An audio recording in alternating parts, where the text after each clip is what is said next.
The federal sales cycle, as you should know, is broken into three phases, right? Business development, capture, and proposal writing. Today, we're focusing on business development and what makes a great business developer in the federal market. The purpose of business development is threefold. It's to learn about an agency, build relationships, and find opportunities.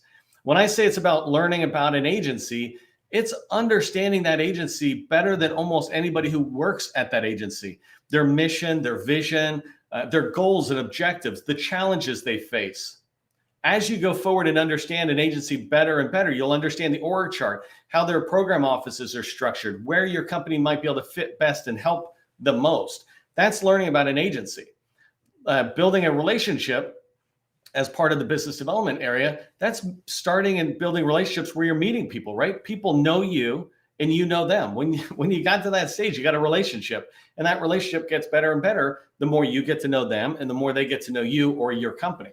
And the third one is finding opportunities, right? Your job is to keep the pipeline full. As a business developer, we have a sales funnel that comes down like this, and a bunch of opportunities go at the top. Hopefully they're slam dunk opportunities, but the opportunities come into the top, and then as a company, we work them, and down from the bottom, we've got sales coming out of that funnel.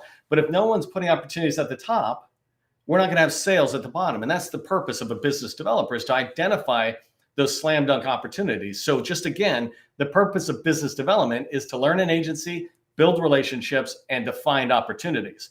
In this training, I'm going to teach you 3 business development skills that are needed in order to succeed in the federal market.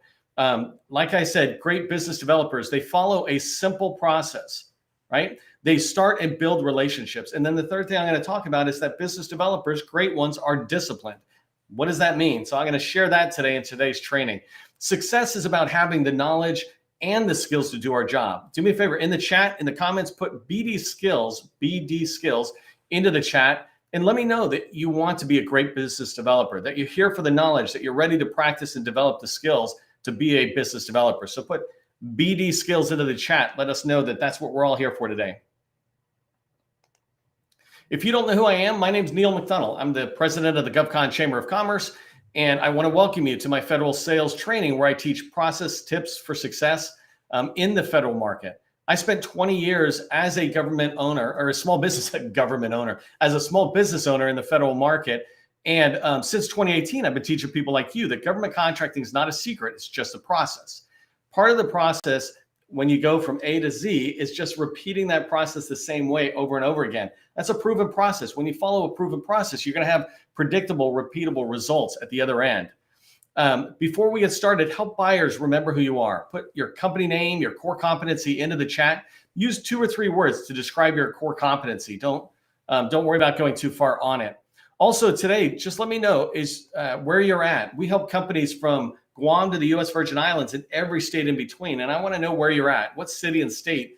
If you feel comfortable, just put it in the chat. Let us know. It also allows others in the community to go, oh, there's somebody else from San Antonio, Texas, or I want to meet a business down in San Antonio, Texas, and you're giving them more information that enables them to decide to reach out and follow you or connect with you, have that introduction meeting.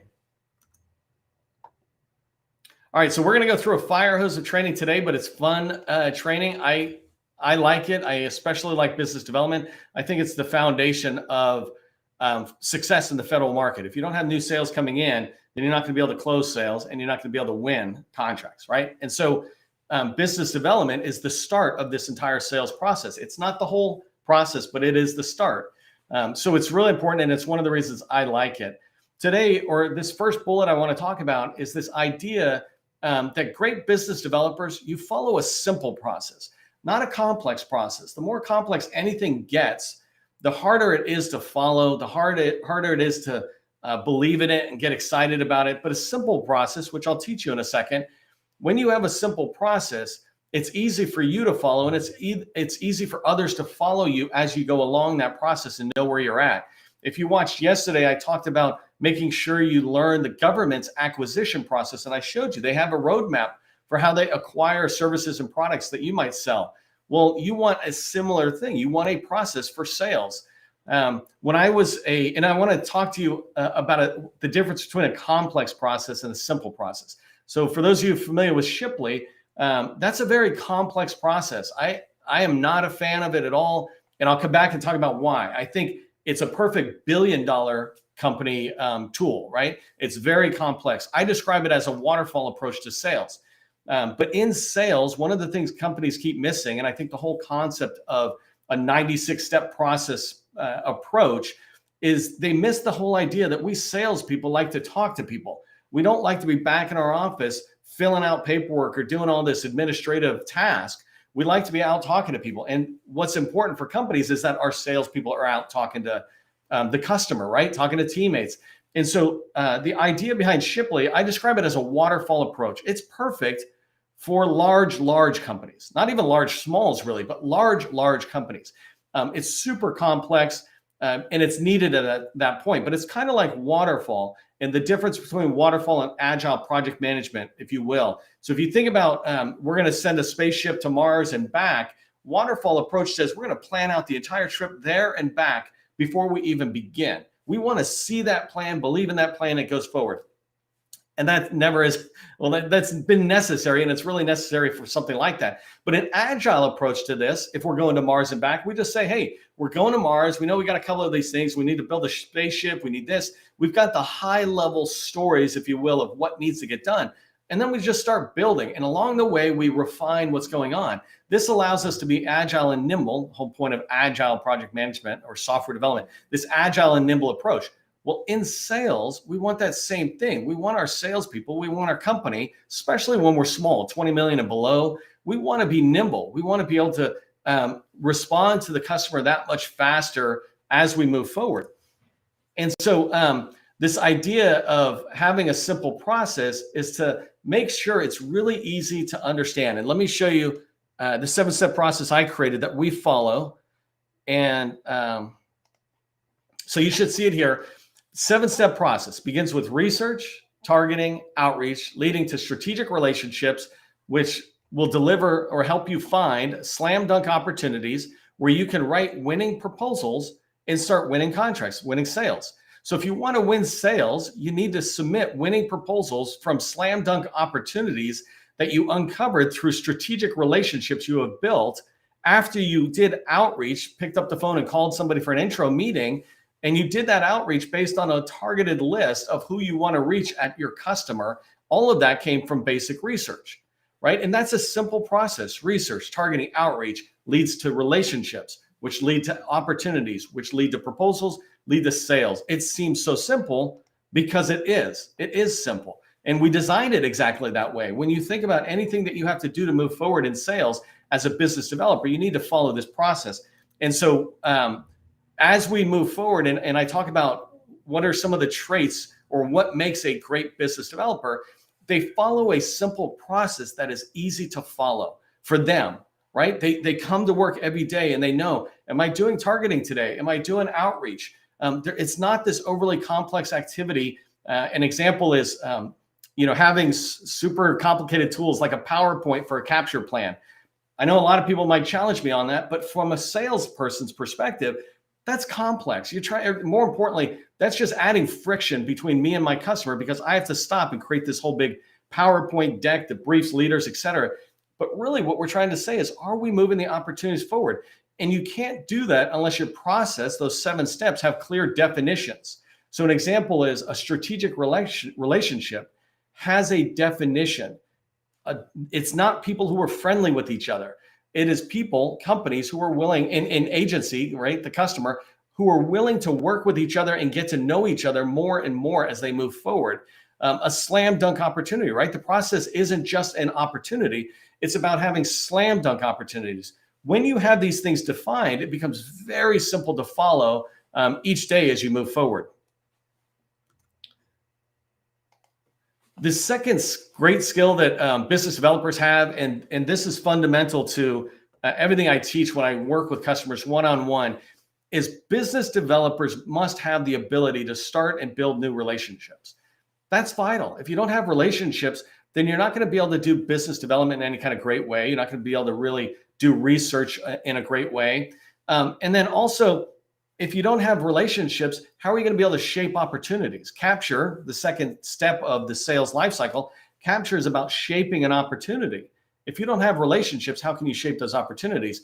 Business development is where we're starting to create those relationships that will be used over and over again in opportunities.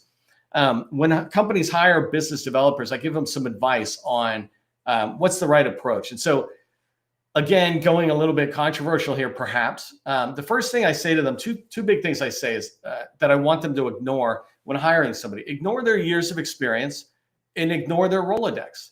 And fortunately, I fit in both of those positions, so I can speak to this. The fact that I'm got years of experience, right? I bring the gray hair to the meeting. The fact that I have experience doesn't mean I'm any good at all. It just means I'm old-ish, right? It just means I have these years of experience, but it doesn't tell me how good am I. It doesn't tell you how good am I.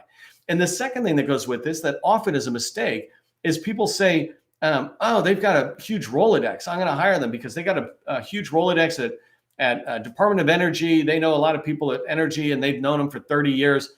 I'm like, well, who cares? Like, what if I don't want to stay in energy only?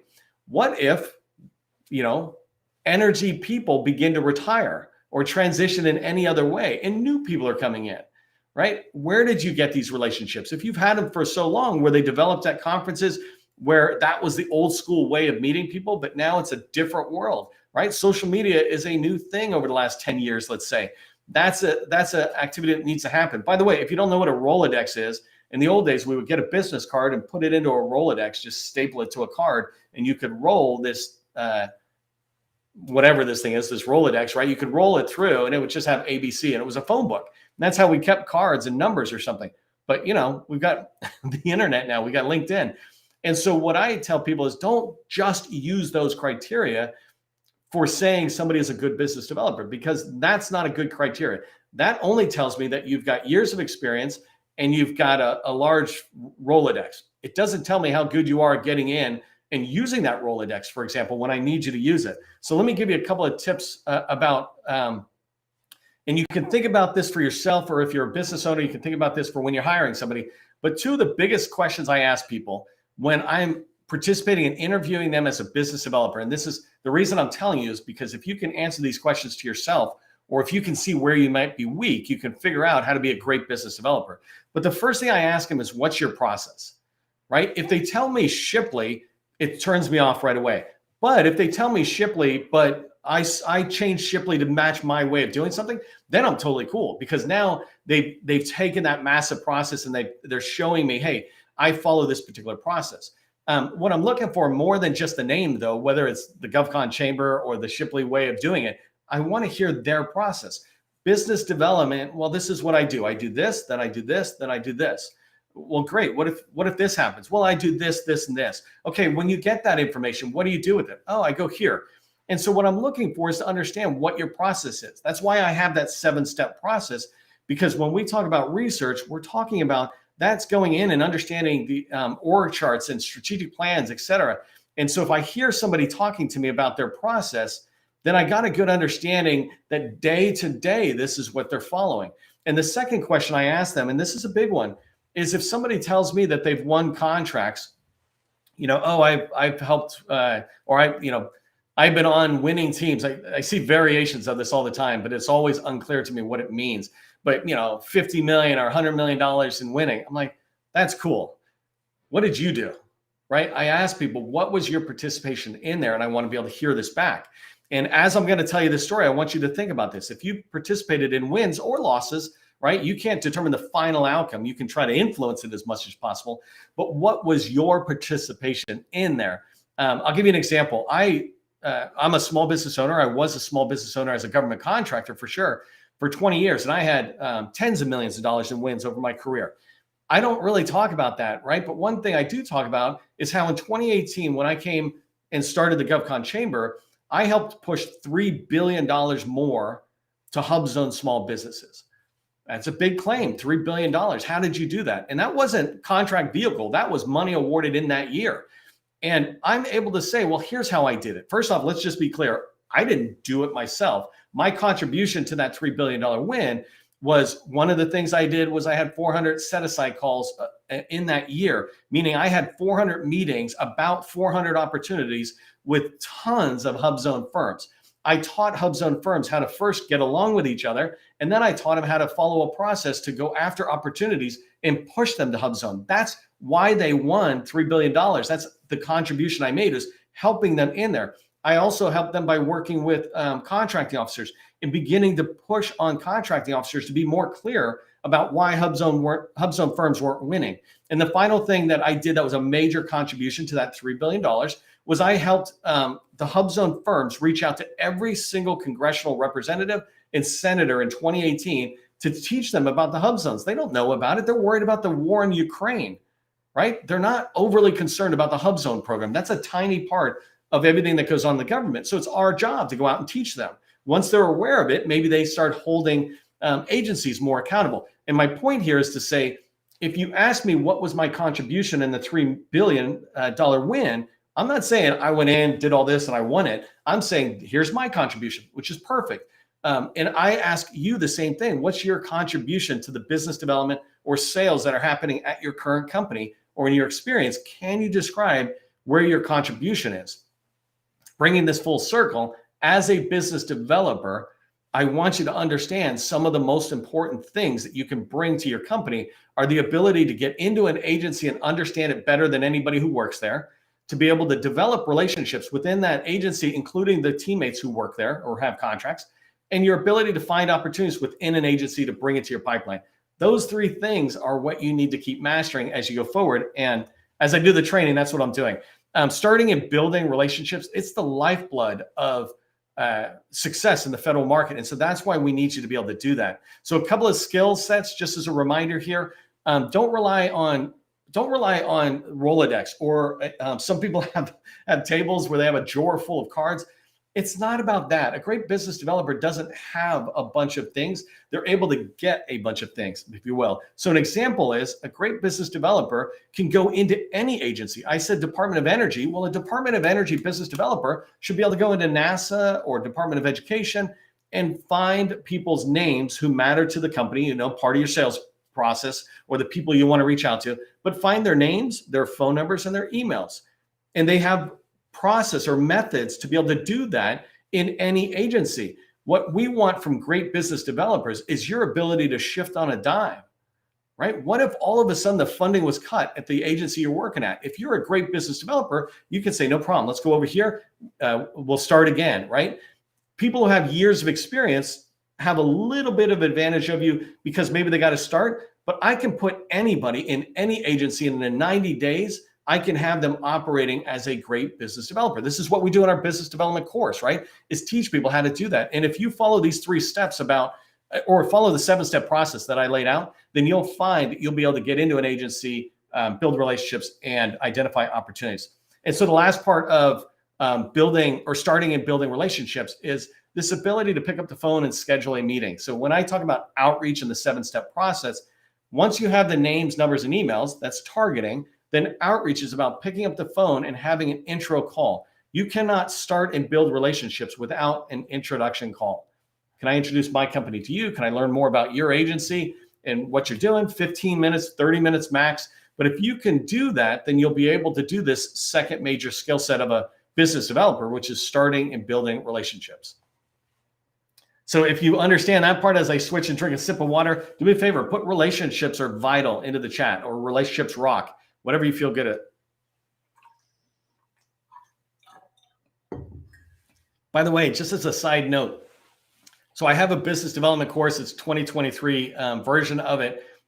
We're releasing it this week, and opening it up again for people to be able to go after. But it has over 100 lessons. So I'm taking 100 plus lessons and trying to figure out, how do I keep doing these 30-day or 30-minute trainings in the middle of the day? So if I'm rushing or I'm pushing it in, it's because I really want to give you some of that information so that you can walk away today and have it.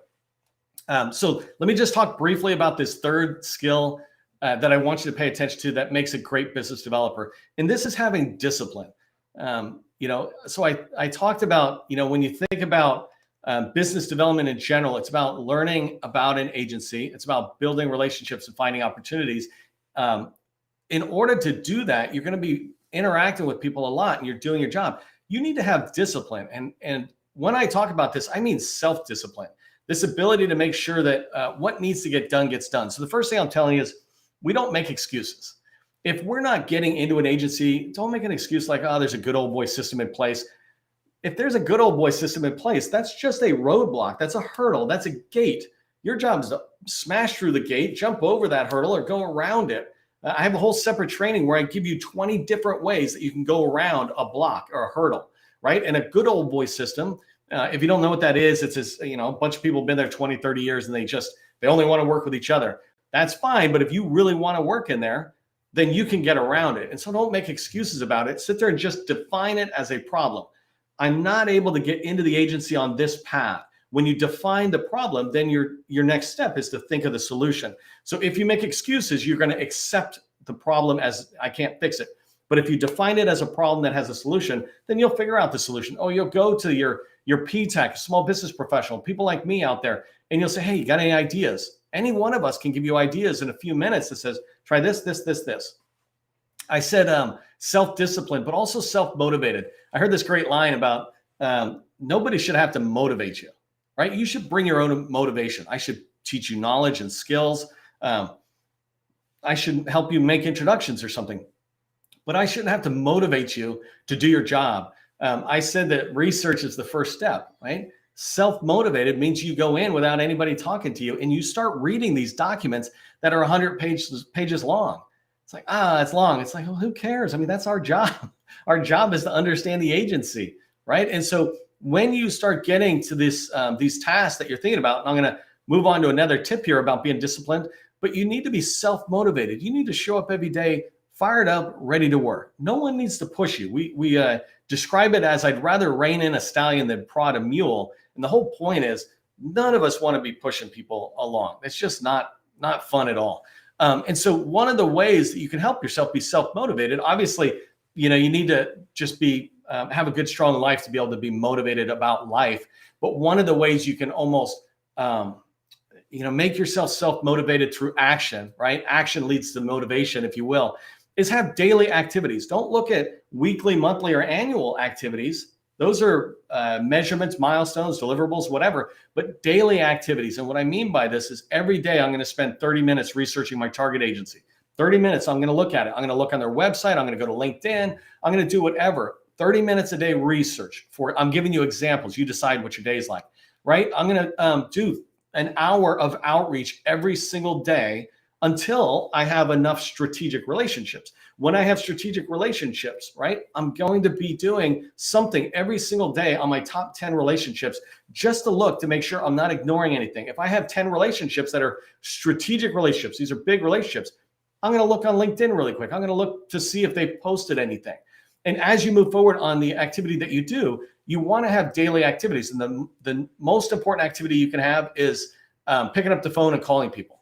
Right? If you do that, you will help yourself and your company move forward so much more because people are going to answer the phone at some point. People are going to schedule a meeting. We do this all the time. This is not conceptual. We do this every day with customers where we're helping them or we're showing them how you go through this process of outreach, where you're picking up the phone, asking for an introduction meeting, having that introduction meeting, right? One of the things that comes out of having daily activities and having these activities going on in introduction meetings is you'll have clear action items and next steps coming out of those meetings, right? So when you have daily activities, it will lead to everything else. It'll lead to the relationships. It'll lead to the opportunities that you're trying to define. But this idea of being disciplined, you have to do that, right? You have to pick up the phone and make calls 1 hour a day, I would say. If you're a business developer, everything else you're doing is called constructive procrastination. We need to be calling the customer. We need to be calling teammates. When we do that an hour a day, you'd be amazed how much success you begin to have because you're starting to talk to the right people. You're starting to learn the right information. You're starting to hear about the opportunities that fit for you. So the last thing I'll say, just a quick tip on discipline as an actual step you can take is use a call plan every single meeting. That's discipline. I run into people all the time who just don't use that step and then their meetings go off track, right? Use a call plan and go watch my training. You can find that.